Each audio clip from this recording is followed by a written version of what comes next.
playing anything. We very rarely do. Well, we never do when we're at this sort of angle. You probably noticed it's not the usual view.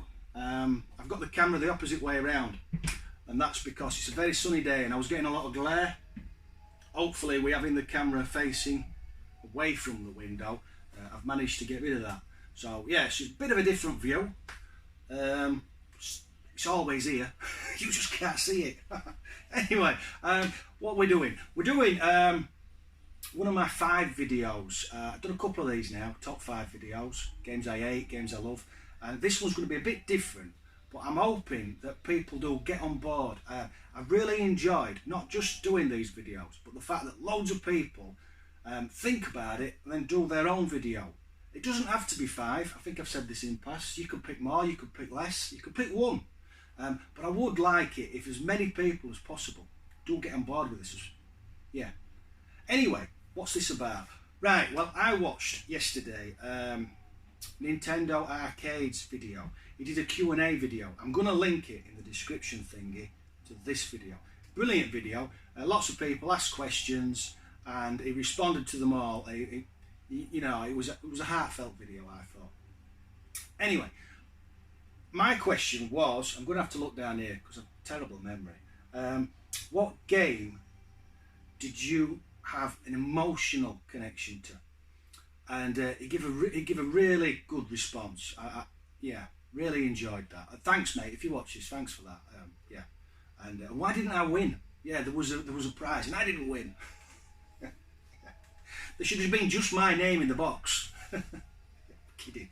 Anyway, but I thought about it, and I'd looked through my shelves, and I decided that I could expand on the one and pick a few that really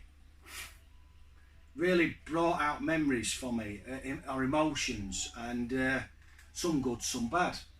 And I thought I'd make an interesting video, and like I said, I'd like it, if possible, that other people do their version of this video. If you could, you know, if you don't have to have the game, just say what it is. You know, the game from your childhood, something you played with your brother or your sister, or just something that takes you back to another time or another person. Yeah, I think that's what I'm getting at. Oh, it's getting very waffly, as it always does. So anyway, so these are my picks. I promise I won't cry. Yeah. So the first one, it had to be a Spectrum game, didn't it? Because that's where it all started for me.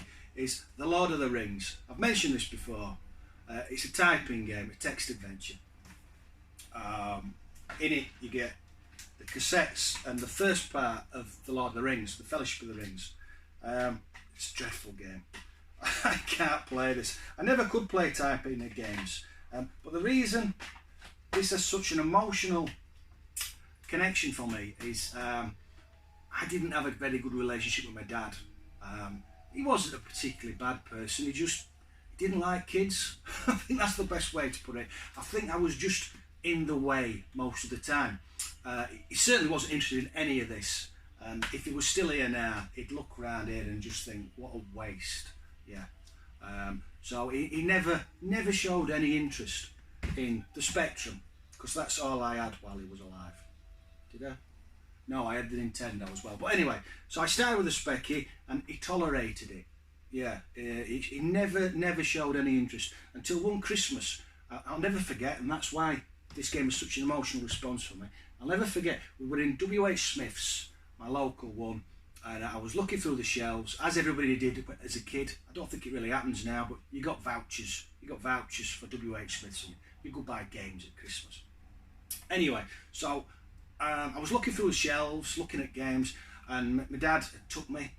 So he's, as usual, just tutting and waiting for me to get finished so he could be somewhere else. Yeah. But he actually pointed to this, and my dad was a big Tolkien fan, as I am. And he'd seen this on the shelf, and he said, why don't you get that?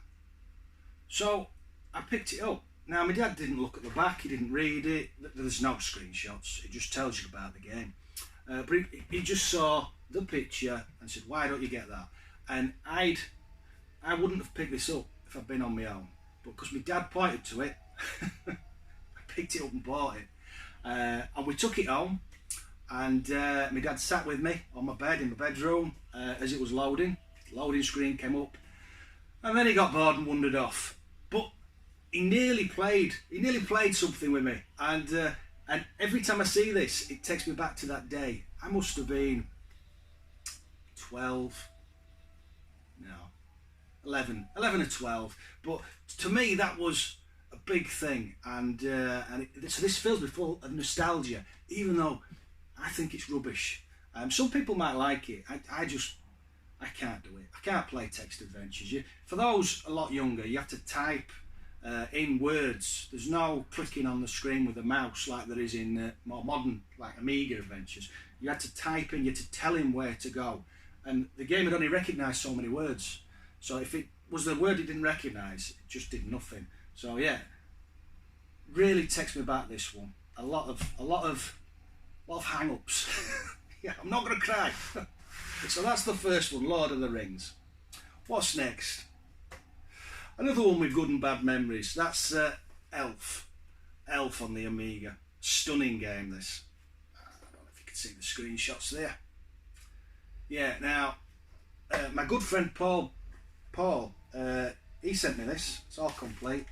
He sent me this well over a year ago. He has a great channel as well, which probably all watch. Paul Bads.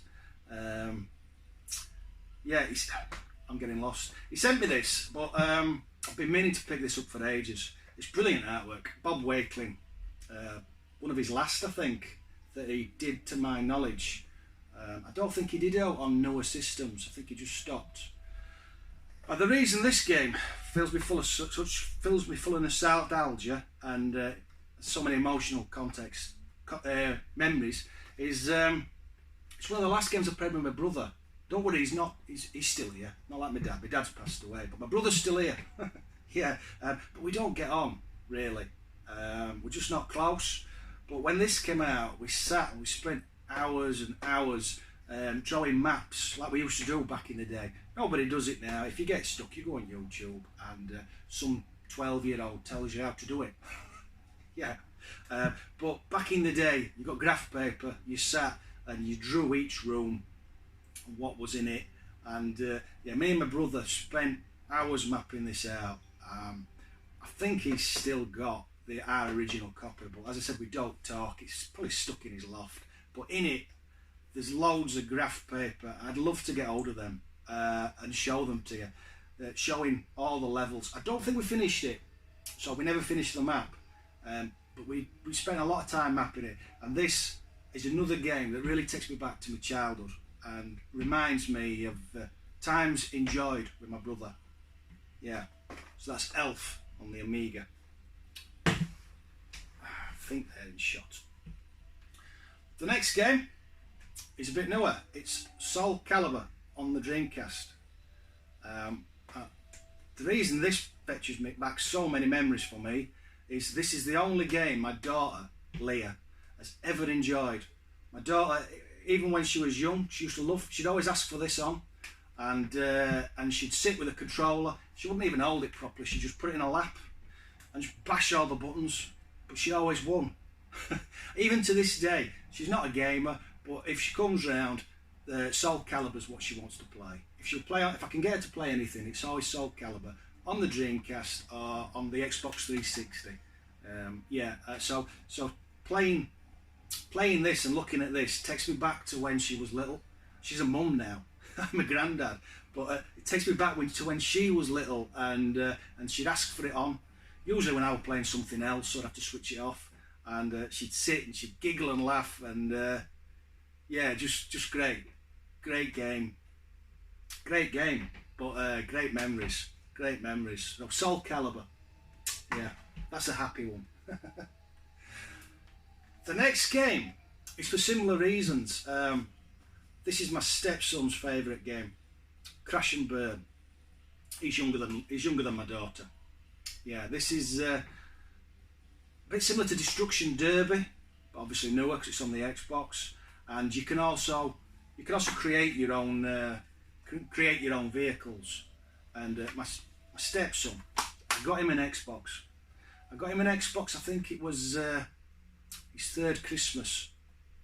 So I got him an Xbox and a little steering wheel. I put a table, a little portable in front of it. I bolted it all together, and this is the one. This is the one. He loved this game.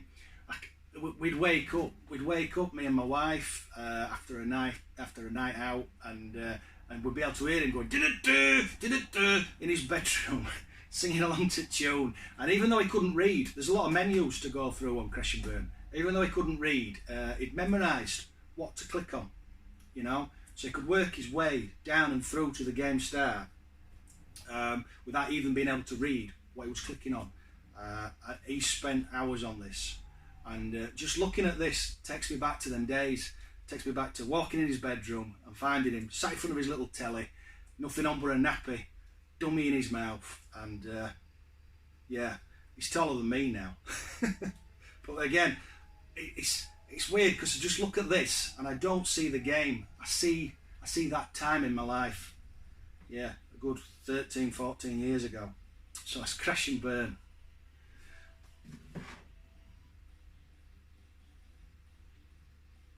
Yeah.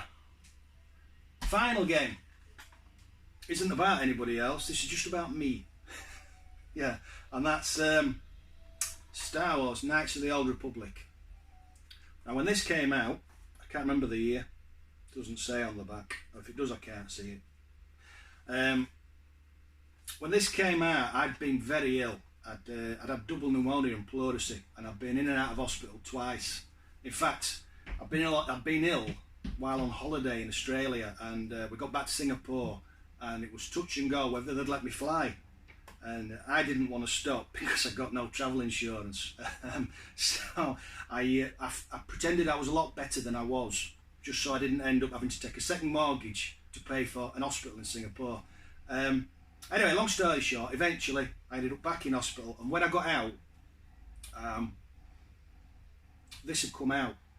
And I was good for nothing. I was fed up and depressed and off work, and I spent days playing this. Yeah, weeks. And it reminds me of a time where I was very down, very ill, but eventually I got better. I'm all right now. Yeah. So this takes me back to those days. Yeah, brilliant game. This is to be my favourite Star Wars game, I would say. Knights of the Old Republic. It's an adventure game where you could play as a goodie or a baddie. In fact, I keep thinking about replaying it and being the bad guy. So yeah, this reminds me of being ill. Yeah, odd choice probably. So there are my 5 choices. Each one of those games, if it'll stand up. Oh! It was bound to happen eventually. I was bound to knock them all over. Oh, that one just won't stand up. Where we got to? Yeah, each one of these games, when I look at them, I don't think of the game. I think of the memory behind the game. Yeah, and that's it really. Yeah, so have you, as I said at the start of the video, have you any games where you pick it up and you think of a time in the past or a person? If so, do mention it in the comment section, or even better, do a response video. I'd love to see people take this one and run with it like they did the others. Might be a bit more difficult one. I don't want anybody getting really upset about it. It's just a bit of fun.